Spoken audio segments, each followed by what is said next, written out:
عزیز محترم مولانا محمود صاحب صدر جمعیت علماء ہند مجھ کو صدر جمعیت علماء کہہ رہے ہیں اور میں ان کو صدر جمعیت علماء کہہ رہا ہوں۔ یہ اس اجلاس کا عجیب و غریب امتیاز ہے۔ یہ ہو سکتا ہے کہ آپ حضرات کے درمیان میری حاضری اس چیز کے ختم کرنے کا سبب بن جائے۔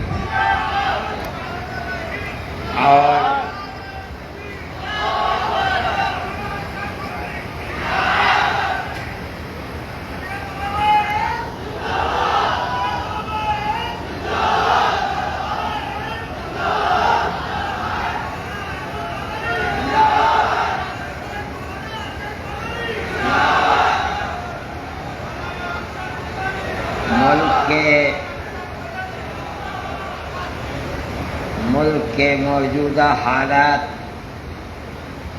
اقلیتوں کے خلاف اور خاص طور پر مسلم اقلیت کے خلاف اس چیز کا شدید تقاضا بھی کرتے ہیں کہ مسلمانوں کا ایسا پلیٹ فارم جس کی 100 سالہ انتہائی قیمتی اور انتہائی پاکیزہ اپنے ملک کے لیے قربانیوں سے بھری تاریخ ہے، ان حالات کے اندر اس جماعت کا میدان عمل بھی ایک ہی ہونا چاہیے۔ میں یہ سمجھتا ہوں کہ آنے والے وہ دن دور نہیں ہیں جب اللہ تعالی اتحاد کی صورتحال کو، جس کا ملک کے حالات ہی مقتضی نہیں ہیں بلکہ آپ حضرات کے دل کی بھی یہ آواز ہے، ہو سکتا ہے کہ مستقبل میں آنے والے قریب کے دنوں میں اللہ تعالی اس کے لیے ایسی صورت سامنے لے آئیں جو آپ سب کے لیے موجب اطمینان ہو انشاءاللہ۔ ملک کی موجودہ صورتحال میں ہمارے اکابر رحمہم اللہ کی زندگی جو ملک کے لیے قربانیوں بھری زندگی تھی، اس کو دیکھتے ہوئے خاص طریقے پر ملک کی آزادی کے بعد ہمارے سامنے ان کی زندگی کا ایک نمونہ ہے۔ ہم اس ملک کے اندر ایک اقلیت ہیں اور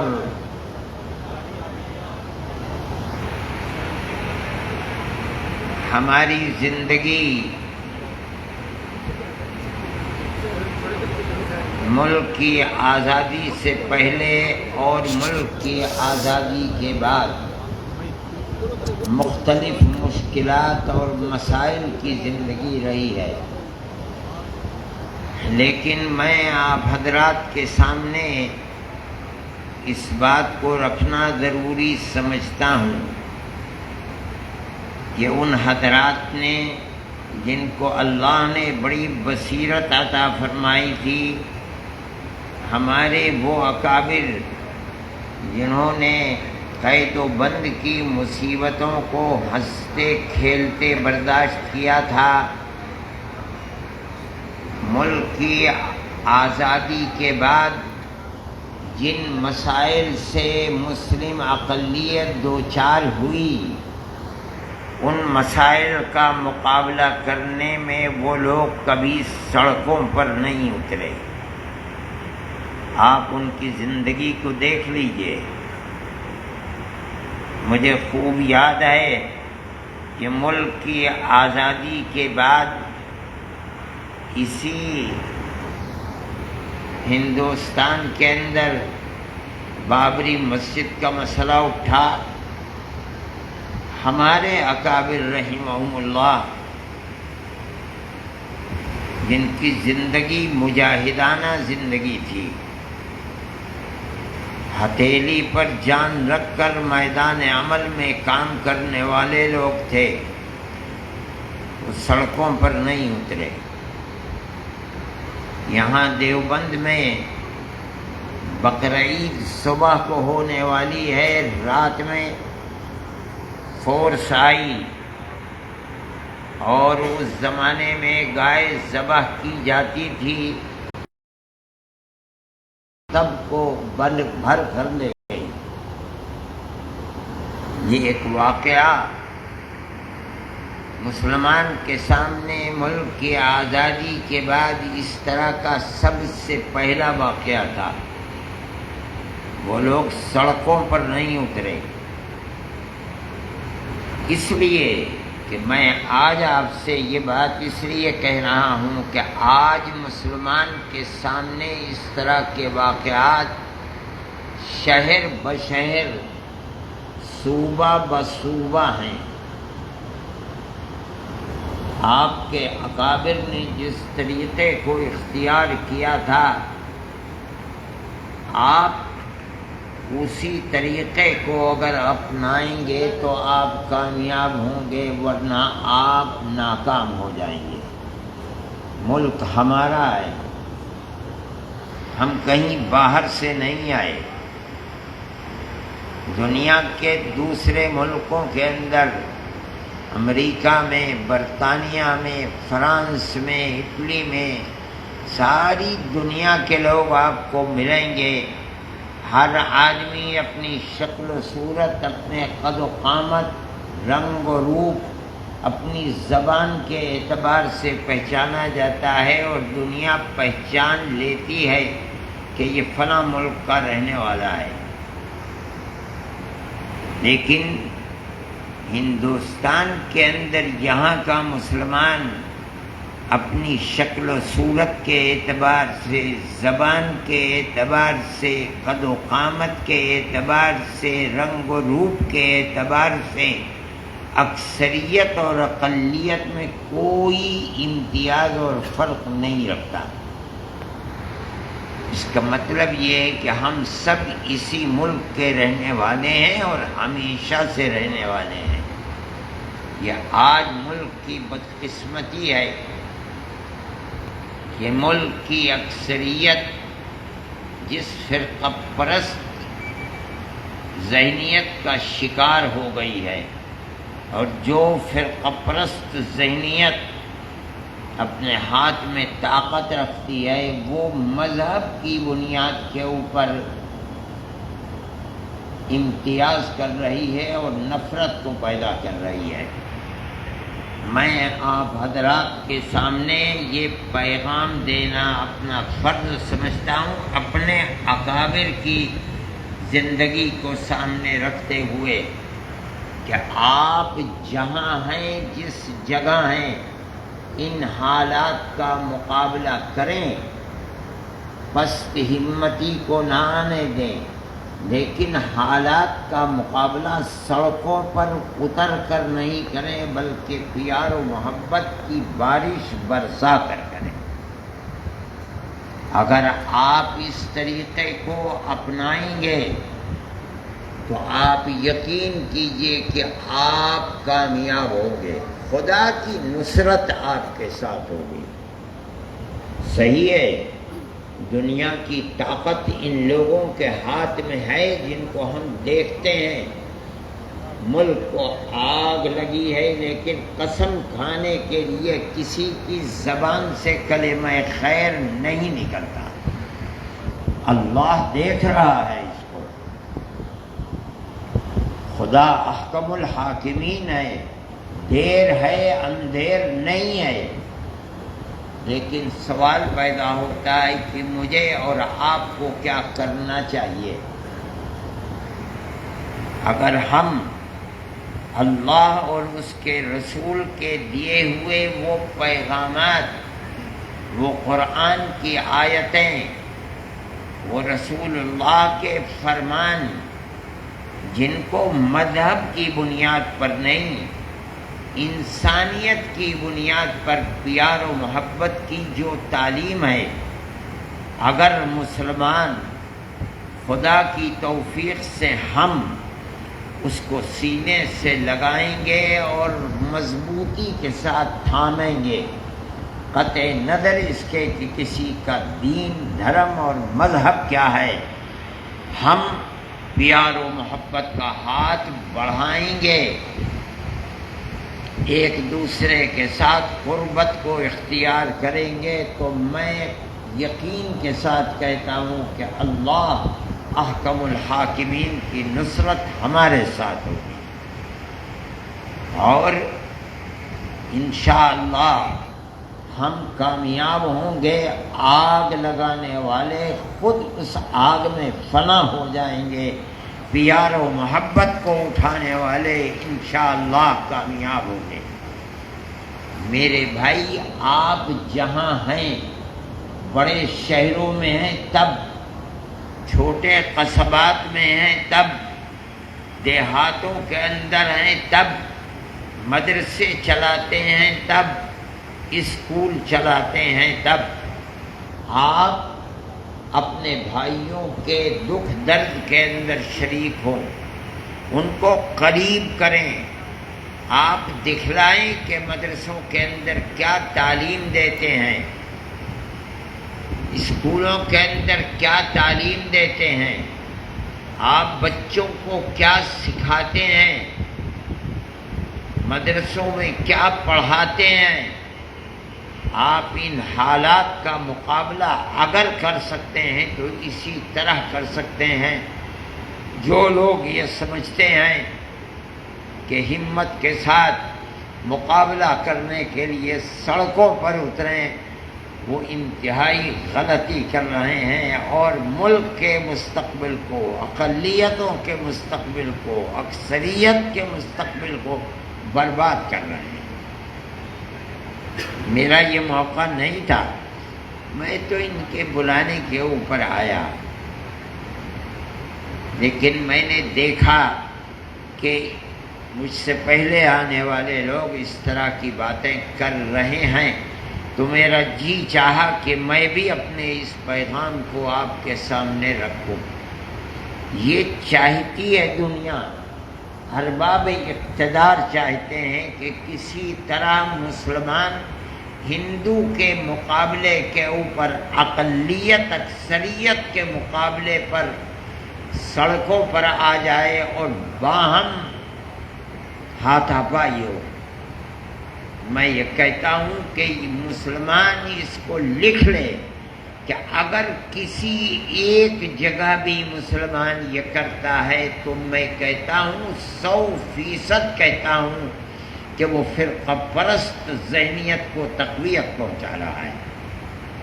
اپنے اندر حوصلہ پیدا کیجیے، ہمت پیدا کیجیے، اور پیار و محبت کی فضا پیدا کیجیے۔ ہمارا مقابلہ کسی ہندو سے نہیں ہے، ہمارا مقابلہ اس حکومت سے ہے جو حکومت لوگوں کو استعمال کر رہی ہے اور ملک کے امن و امان کو برباد کر رہی ہے، آگ لگانا چاہتی ہے، اور مذہب کی بنیاد کے اوپر آگ لگانا چاہتی ہے۔ ہم اس کے مقابلے کے اندر کورٹ میں جائیں گے، ہر کورٹ میں جائیں گے، لوور کورٹ میں جائیں گے، اپر کورٹ میں جائیں گے، سپریم کورٹ میں جائیں گے، ہائی کورٹ میں جائیں گے، ہم امن و امان، عدل و انصاف کی دہائی دیں گے۔ میں مانتا ہوں، سمجھتا ہوں کہ فیصلہ آنے کے اندر تقدیر کے فیصلے میں دیر لگ سکتی ہے، لیکن ہندوستان ابھی عقل مند، عدل و انصاف کو چاہنے والے لوگوں سے خالی نہیں ہوا ہے۔ آپ کو فیصلہ ملے گا، اور جو لوگ گلی گلی، کوچے کوچے، مسجد مسجد آگ لگا رہے ہیں، اللہ ان کو خائب و خاسر اور ذلیل و رسوا فرمائے گا۔ اس لیے میرے بھائی، کوئی مایوس ہونے کی ضرورت نہیں ہے۔ اس ملک کے وہ بھی ہندو تھے جنہوں نے اخلاق کے مسئلے کے اندر اپنے وسام اور وہ جو ان کو انعام ملے تھے ان کو واپس کر دیا، حکومت کے ارباب اقتدار کے منہ پر مار دیے۔ وہ بھی لوگ ہیں جو سینکڑوں کی تعداد میں بڑے بڑے پڑھے لکھے لوگ ہیں، اور انہوں نے صدر جمہوریہ کو ارباب اقتدار کی طریقہ کار کے خلاف درخواستیں دی ہیں۔ جو جہاں بیٹھا ہوا ہے وہاں اس کو برا سمجھ رہا ہے، اور آنے والے وہ دن جو ملک کو سری لنکا کی طرح سے بربادی کے کنارے پر پہنچانے والے ہیں، وہ اپنی آنکھوں سے دیکھ رہے ہیں۔ ہم ان حالات کا مقابلہ کس طرح کریں؟ میں اپنے اکابر کے طریقہ کار کو سامنے رکھتے ہوئے میں یہ سمجھتا ہوں کہ طریقہ یہی ہے کہ ملک کی اقلیت، اکثریت اور عوام کے مقابلے کے اندر سڑکوں پر نہ اترے۔ ہمارا جہاں کہیں مقابلہ ہوگا حکومت سے مقابلہ ہوگا۔ ہم حکومت کو 10 مرتبہ طاقت کے ساتھ، اخلاق کے ساتھ سمجھائیں گے، بتلائیں گے کہ تم اپنے زبان پر جو تم نے تالے لگا رکھے ہیں اس کو توڑو، ملک کی بربادی کے لیے نہیں، آبادی کے لیے اپنے اقتدار کو کام میں لاؤ۔ نہیں لاؤ گے تو دیر ہے اندھیر ہے ملک برباد ہو جائے گا، کنگال ہو جائے گا، تباہ ہو جائے گا۔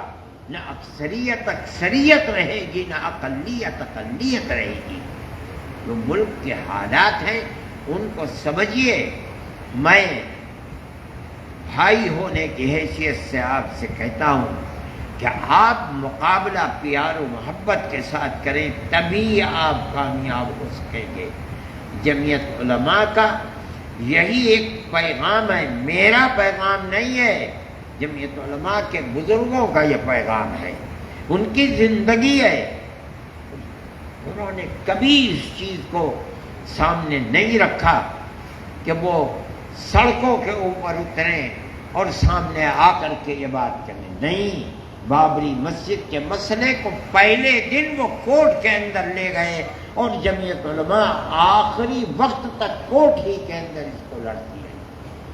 جو لوگ اس کو سڑکوں پر لے کر کے آئے، میں نام لینا نہیں چاہتا، کچھ زندہ ہیں، کچھ دنیا سے چلے گئے، انہوں نے اس مسئلے کو خراب تو کیا ہے لیکن اس کو کامیابی سے ہمکنار نہیں کیا ہے۔ میں آج بھی یہی بات کہتا ہوں۔ ہو سکتا ہے کہ جو لوگ آپ میں ہیں ان کے جذبات بھی ہوں، میں اگرچہ ایک بوڑھا آدمی ہوں لیکن میرے سامنے ان اکابر کی ایک زندگی ہے، اس لیے میں معافی چاہتے ہوئے اگر میری یہ بات میرے بعض احباب کو گرا گزر رہی ہے تو میں معافی چاہتے ہوئے معذرت پیش کرتا ہوں، اور جمعیت علماء ہند کے اکابر کے اس نظریے کو پیش کرتا ہوں کہ کبھی اقلیت اکثریت کے افراد سے لڑ کر کامیاب نہیں ہو سکتی۔ ہماری لڑائی ملک کے اندر جب بھی ہوگی